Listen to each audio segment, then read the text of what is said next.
the first events, the first really crisis between the Soviet Union and the United States, and that was the Berlin Blockade. Occurred from June 1948 to the blockade officially being over May 1949, but the Berlin airlift would continue into September, just so you know. So this is the first event, and just to get us thinking historically, what were the goals of the USSR and the United States in the Cold War? Remember that the USSR wanted to create a buffer zone between them and Western Europe. Also, they didn't want Germany to be able to attack them again, like what happened in World War I and World War II. They wanted to spread communism, create this buffer zone, while the United States wanted to contain communism, okay, and the Soviet Union. And this is going to be key into understanding how this crisis is built. So on the right you have Stalin, and then at the bottom you have Harry S. Truman. Now, what conference divided Germany into these four sectors? Soviet Union, Great Britain, United States, and France. Not only Germany, but Berlin.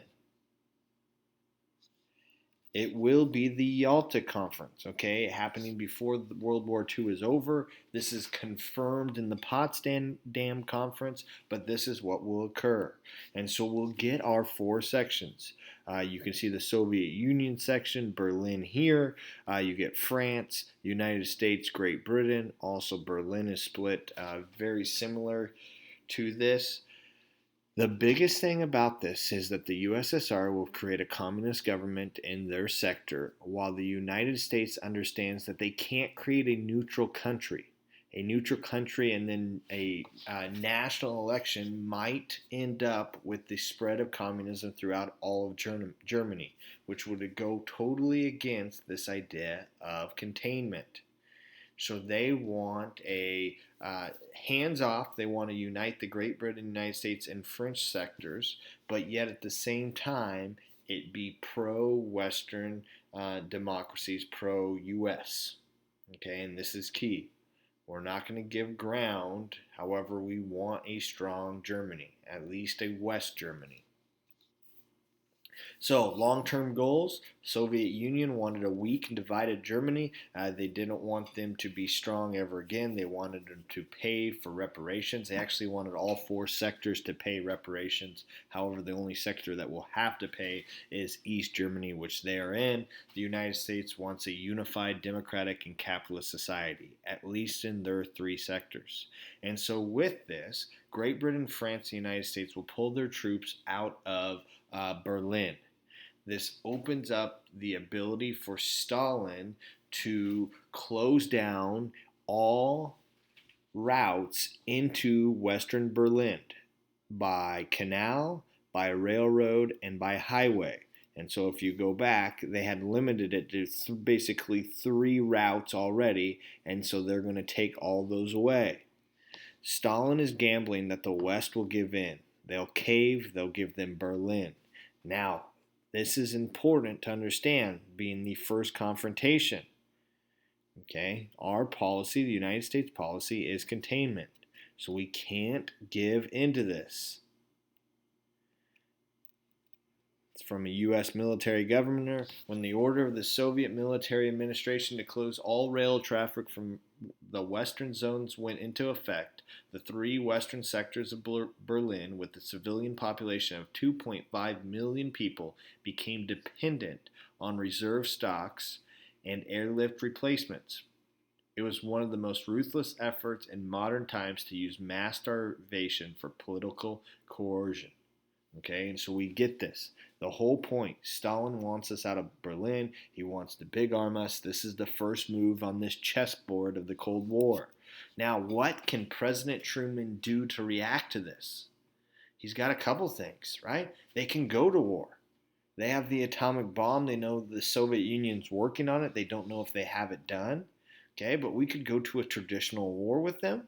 Okay, which probably isn't very practical at this point, since our army was decreasing after World War II with all those drafted getting out.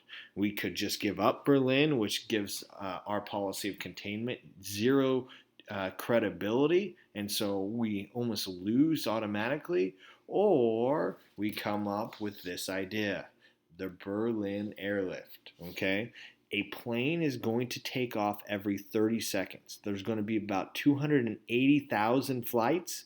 There'll be over 100 fatalities from Royal Air Force, the United States Air Force, from this. But they are going to give the West Berlin people 2.3 million tons of supplies. This will last over 11 months. This is a huge victory for the United States. Stalin finally gives in, finally caves into this. Okay, and so what's the thing? Now, understand no planes were shot down by the Soviet Union in fear of retaliation. So no one wants to escalate this to a point where we're actually fighting. And we'll see this throughout the Cold War. Which country came out on top of the Berlin blockade? I'd like you to think about this question because this is the question we'll talk about in class on Monday and Tuesday. Okay, long term, it is going to build up tensions between the two countries even more. Berlin, West Berlin, and East Berlin will be split through the entirety of the Cold War. So will West Germany and East Germany. Okay, it made the Soviets look bad. So in a lot of cases, they're not going to risk having that happen again, and they're going to look for events that will give them more credibility and maybe costly. It proves that the United States policy of containment works. There's going to be some things that are going to prove it does, and we're going to get to the point, the Vietnam War, where it won't. Okay, and that's where our policy kind of comes crashing to a halt. The Berlin airlift, the biggest airlift in history. Dateline Germany, 1948. Hoping to drive his Western adversaries out of Berlin, Soviet dictator Joseph Stalin orders his troops to cut off all access to the city.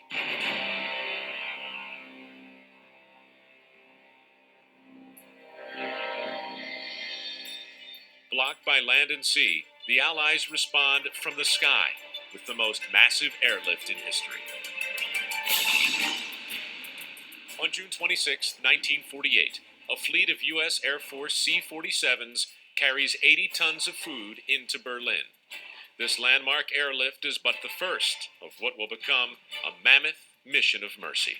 They airlifted cargo to keep the population alive, to give the population resources, energy. 2/3 of all the cargo that was brought over was coal because the Soviets had shut off the electricity supply to the western parts of the city. Obviously, during the winter, this was a particular problem. The operation is soon joined by the U.S. Navy and the British Royal Air Force. With these added reinforcements, Operation Victuals kicks into high gear. On Easter Sunday, April 16, 1949, the Allies organize the Easter Parade, an airlift that will be the dramatic climax of Operation Victuals. Over a frenetic 24-hour period, American and British planes touch down and lift off every 30 seconds. The Allies deliver an astounding 12,940 tons of cargo, including enough coal to fill 1,100 rail cars. The scale was completely unprecedented in the history of military operations. The Easter airlift is a crushing blow to the Soviet blockade, rendering the operation futile. In the face of Western resolve, the Soviet Union officially ends the blockade on May 12, 1949. The final tally of the airlift is astonishing. Operation Victuals lasted an incredible 15 months, from June of 1948 to September of 1949. By the end, American and British pilots had flown 92 million miles on 277,000 flights, delivering nearly 2.3 million tons of supplies. Simply put, the biggest airlift in history. Okay. And so, lastly, with that, I want us to get into a current world that we live in. What current examples can you think of where stronger nations try to exert their influence through conflicts of others? okay, where there's something going on in a different country, but superpowers or countries that are stronger try to use that conflict to gain an advantage in a different area. Okay, and so think about this question. So, Berlin airlift, Berlin blockade, kind of our first crisis of the Cold War.